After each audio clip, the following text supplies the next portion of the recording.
All right, Sean, in today's video, let's look at one of the best drivers of the golf ball on the planet. Yeah. Not talking about either one of us. The BMW, the ultimate driving machine. The ultimate driving machine. Just happens to also be Player of the Year. Yeah, Rory this year. McIlroy. So we're going to take a really in-depth look at what he does. Like, there's a few things that he does in his driver swing that the rest of us on the planet can't do. Right. But we're going to take a look at something that he absolutely does that we can all learn from and incorporate to our own swings to help you hit the ball farther, higher, straighter, With less spin. longer, with less spin, hit those booming drives down the fairway.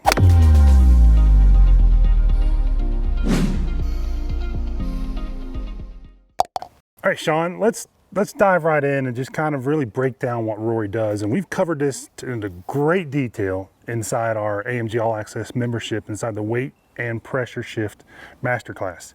And it's something that we see a lot of golfers, they kind of get some of it right, and then they kind of get some key important things wrong. And I think a lot of it stems from the concepts and the perceptions that they have of how to hit up on the ball ultimately is kind of where this kind of goes wrong at. Exactly. So, you know, nowadays with the advent of TrackMan, and we know what the best players in the world are doing at club delivery.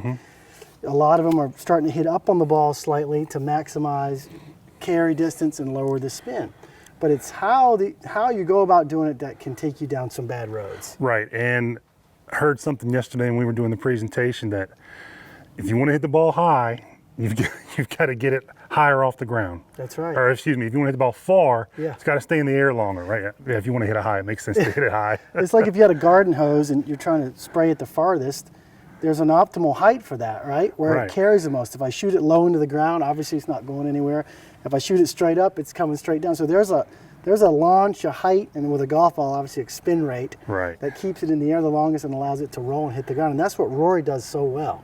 Right, so staying on that theme, we all have, right, your house has different water pressure than mine has different water pressure than you watching this video. So that's our swing speed essentially. So my water pressure at home, when I have that water hose, I need to position that hose for maximum distance at a certain angle. Yeah. Right, if you have a high water pressure or high swing speed, high ball speed, you can get a little lower water pressure. That's right. Or a little lower angle. So we want to make sure that we're launching the ball high enough to maximize the swing speed that you have to maximize your distance. And notoriously over the years, higher handicap golfers tend to hit down on the driver too much. Right. That's when you start getting these idiot marks, for lack of a better term, on top of the driver, and you end up having to buy a new driver because you ruined the top of your driver. That's exactly right. And with the advent or the popularity of more people getting launch monitors, okay, most people now know to hit up on it. And this is where we see the idea being right of hitting up to gain more distance, but we see how they do it really causing them problems and actually adding spin to the ball and ultimately working harder and not hitting it that much farther. Exactly right. So let's hop into the next segment here and see how Rory moves his body to do that. And then we'll finish up at the end of the video with a drill on how you can incorporate it.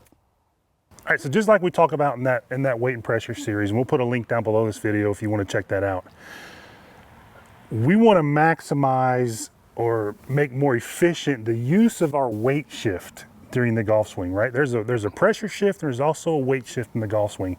And talking about Rory, let's use him as a great example because he does it so well. So if you set up to the ball. I'll just set up to the ground here for now. Okay. Okay.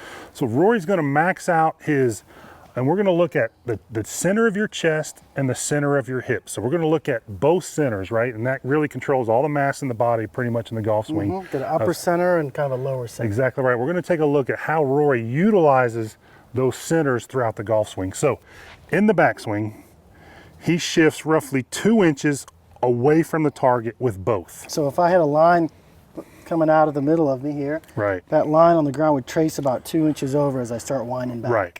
So it's called gears, it's called a sway, right? So there is lateral movement in his golf swing away from the target. Now, You can see it, he kind of has that little load up absolutely. move. What you don't see him do is he doesn't go upper body way away and keeping the hips. He doesn't just do it with the upper body, it's a whole body. Exactly right, and I think the average golfer thinks about hitting up and they start getting to this exaggerated reverse K. which puts the hips in a position when you go back, you're going to have too much forward bend to your body this way. So I'm going to be like in gears, we have that virtual spine angle, and you can see that in a number of videos. So I'm going to let this be the virtual spine of Sean. So if he does that, you're going to see how tilted away this is. Rory does that, and he keeps this virtual spine number at 90. Yeah, so as he rotates back, he's shifting both centers a little bit to the right, so that at the top he's basically at 90. He's just a little bit towards the right with his mass. That's exactly right. So from around that left arm parallel spot in the backswing to left arm parallel spot in the downswing. Yeah. Okay. He shifted now back towards the target with these centers nearly 5 inches. Exactly. Over right. 4.5 inches forward. And some of that, we talk about recentering. He's doing a little bit of that recentering, but when he's halfway down, this is the main difference between pros and amateurs that are trying to hit up. When Rory's halfway down, he shifted from the top, he shifted forward. Now he's about 2.5 inches forward to where he started. Exactly. Right? And the average amateur tries to hit up by swaying to the right with the upper and then hanging back. So they really get this spine tilted to the right in the backswing, and they're halfway forced down to even go farther right in the downswing. Yeah. So it begs the question for a lot of golfers, well, how is Rory hitting up if he's forward here? If his whole body is forward. Right. So that gets into the last phase of the downswing that we talk about a lot on videos in All Access, is once you are at this kind of delivery point, right, this is where you start seeing the angle of attack motion, increase. So he's going to straighten out his lead side, so the left shoulder and left hip go up and back, right? And when he does that, his upper body kicks back to where it started. Right. So it's not set the angle and forget it like Ronco, right? Set it and forget it. Doesn't work like that. All right, to the right, halfway down, he's upper and lower are kind of stacked up. And his head is a little farther, his body's a little farther forward than where he started. Yeah, it's to almost a club width away. Exactly. Then once he straightens out, this kicks back, and the act of this shoulder going up and around basically pulls the club out of the ground. That's right. Right? So it's a later upward angle of attack. It is. Because we see a lot of guys who have that early upward angle of attack that hit it off the bottom of the club. Yes. Which adds spin, which gives you the opposite advantage, or it takes away the advantage, gives you a disadvantage for all this work you're trying to do. I mean, and this allows you to hit a little higher on the face with an upward angle of attack, with the shaft basically vertical, or straight, not back or forward. Now you're using the club like it was designed. You're going to max out ball speed, carry. You're going to hit the right height and the right spin rate. Yes, so to really start to maximize that distance and create more ball speed, which is what gives you the distance. You made a great point with the shaft angle. So get back into that impact. So pretty much with driver and with putter, we want this shaft pretty much 90 degrees to the ground, right? We don't want it way forward and we don't want it way back. That's why we see a lot of golfers trying to hit up on it. They have this shaft bent way back, and all that does is add a tremendous amount of loft. Well, you're affecting your low point in a very bad way. If you start leaning these buttons back too much, if you don't scoop, you have to have this drastic kind of handle lean. Most people just can't do it, and they don't have the speed to do it. That's exactly right. So we're not trying to add loft, we're trying to add launch. That's right, 100%. Because loft adds spin. Yeah. Right, spin slows the ball down. You want to be hitting up with a fairly neutral shaft, right, almost like ping pong. You're trying to get top spin. Kind of preserving the loft on the club.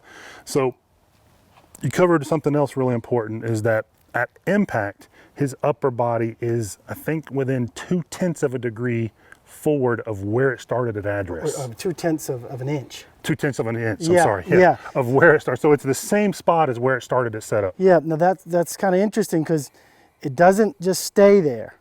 There's a flow. It's right, left, movement, and then a kickback. So you have this motion, like we always talk about. This is a sport. You can't just lock yourself in. So if you took a picture of his address at impact, it would look like he's middle of his chest has stayed the same. But we don't know the whole story unless we see the whole motion using gears and see where he actually moves. I think a lot of golfers are afraid to let the head, let the body move, right? We're trying to generate speed. This is a reckless, violent, very fast movement. It is. And you're not going to maximize that if you're trying to be really still. What Jackie Burke says, controlled violence. That's what it is. That's what it is. So you have to have some motion to get this thing moving fast enough to play the game. Exactly right. So we'll be right back with a drill you can incorporate on the driver range to start learning these movements that Rory has in his swing. Start launching the driver higher, straighter, less spin. All right, Sean, let's go through a really good drill that's really going to force you to feel what these great players like Rory have happen at impact. Exactly. So well, you need drills to do to get a feel for the motion. Sure, right? sure. It's not going to work just listening to the words. We need to give you something you can take to the range and have that aha moment where you feel it and you can start incorporating it. Yeah, So, if you're used to having this upper body way over this back leg trying to hit up on it at impact, you're going to need to feel something different so you can kind of yeah. conceptualize it. So what you want to do, I'll just set up square the camera Okay. so you can see it. Play the ball off your left instep. That's Mm-hmm. number one. Cut somewhere off your left instep. Most of you have it a lot of times too far back. Mm-hmm. Tee the ball fairly high, so most of the ball's above the face, especially for this drill you're trying to hit up on it a little bit. Okay. What I want you to do, make a backswing where you feel like you have a little motion away and have your little recentering, right? Yep. We've taught that in a bunch of videos. And then what I want you to do is put the club on the ground about 2 feet behind the ball out here beside your right foot. Okay, you're gonna feel like the middle part of your chest and the middle part of your hips are a little in front of where you started. Mm-hmm. Okay, so if I'm here, I'm gonna feel like I'm here. Yes. So I made that little movement where everything shifted forward and this is behind my right foot. Which is what happens in the real swing. Exactly. Now here comes the important part for hitting up without hanging back too Okay. much. As I'm coming through, I'm just gonna go super slow. As I'm coming through, I'm gonna straighten out my left leg. I'm gonna stretch out my whole left side and my left shoulder. So you're going to go up grow and this back. left side and make Like it more of this. a straight line up and down. I'm gonna No feel kink like in this. it. No kink. Yeah, no kinks. When I do that, stretch out, I'm pulling this club out of the ground with my body. Yes, not the hands. I'm not doing this like Right. a lot of you do because you don't know how to do this motion Right. with your body. So you're going to stretch out the left side of your body. The club's going to start working up off the ground, and you're going to end up right here, just like Rory looks post impact. Mm-hmm. Straight line with his arms in the club. Extension, everything He's out tucked, there. and you're going to have a little bit of side bend still this way. Don't stand completely up yet, right? So that gives you the feeling for the drill. So do that a few times, even with you don't even need a ball at first. Just do that a few times. And when you do it, you're going to feel your head actually kick back just a little bit. Mm-hmm. That gives you that extra little bit of upward motion. Right. So let's do a little bit more speed. I'll chip one out this way. Okay, yeah, we're going to kind of go. We got driving range here to our left, so we're going to not hurt anybody Don't on hurt there. We're going to anybody. kind of give you a 45-degree angle here out down range. So it's set up to it. Make my move to the top, a little bit of recentering. Set the club on the ground here. I feel like I'm a little forward. So right here, your centers of your body are just in front of the golf ball. Just a little bit. Now I'm going to stretch out my left side, and my head's going to kick back a little. I'm going to pull the club out of the ground. And I'm just going to hit shots like that until I figure that feeling out. Then I'm going to add little slow motion swings and down to bottom, start to feel that, and you'll be amazed that all of a sudden now you can hit up on the ball a little without having the shaft tipped back, which is going to help you keep spin off the ball and launch it high and gain distance. That's exactly right. Now, let's do one more drill. I think this will be a good body drill for guys. Okay. So I'm going to have you set up right there and set up square to our camera here. And we're out in Boise. We did a presentation yesterday. Paul Whalen, nice enough to let us use his range today. So we don't have an alignment stick, so I'm going to use my iron here as an alignment stick. So set up square to the camera there, Sean. So this is going to be more training the body. So I want you to set your first alignment stick at an angle into the ground, so it's just outside your kind of thigh right there. And we're going to go about 2 fingers, right? 2 to 3 fingers away from Sean's thigh into the ground. So perfect. So that's going to be in the backswing. You're going to move up to this alignment stick. Perfect. Yep. Now, It's not much. that's not much. No. 2 inches isn't a lot. Yeah. But you got to be really careful that you're not doing it with the upper body, Yeah. Down here. right? You're doing it with both upper and lower body. Absolutely. Instead of this or this, Right. just a little bit of motion with both. So that's one alignment stick. Then you're going to bring your other alignment stick and put it about a fist width right there in front. So that's going to cover you on the downswing. So let's see both of those moves. So pretend there's one here, a little Yep. bit to the right. I'm done right there, Yep. right? I'm Yep. forward. Now I'm stretching out, pulling the club out of the ground, making contact. So that gives us a little Gate, a little Gate. corral there. yeah, so you don't get too crazy on either side with your lateral motion. And that's covering about 5 to 6 inches of lateral movement. plenty. That sounds like a lot when we're just talking about it, but when Yeah. you have those sticks there and you can feel that, it's not a lot. So to try to minimize that, and you're going to wind up doing this and this. We want the whole body to get involved, and they're going to have like guardrails there that are going to really kind of tighten that up. And it's a good way, once you're comfortable with doing both of these drills, combine both of them. So you can really start to feel this and then add motion, and you'll start hitting the ball a lot longer and a lot straighter. Hey guys, we hope you enjoyed today's video. If you did enjoy it, go ahead and give it a like. Also, if you have any questions about today's video, or you have an idea of a video that you want us to shoot, go ahead and leave it in the comments below. We read every single comment. We also respond to the comments. So again, leave us a comment if you have any questions or there's anything you'd like to see. Now, if you haven't already, click the subscribe button. We have videos coming out every single week and we don't want you to miss one. So by clicking subscribe, that ensures you're notified right away when a new video comes out.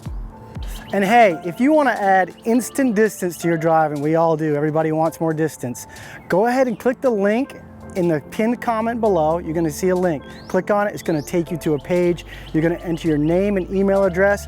We're going to send you an email where you're going to get access to Instant Distance, which is a video training that we put out. We know it's going to help you. We know we're going to see you farther down the fairway.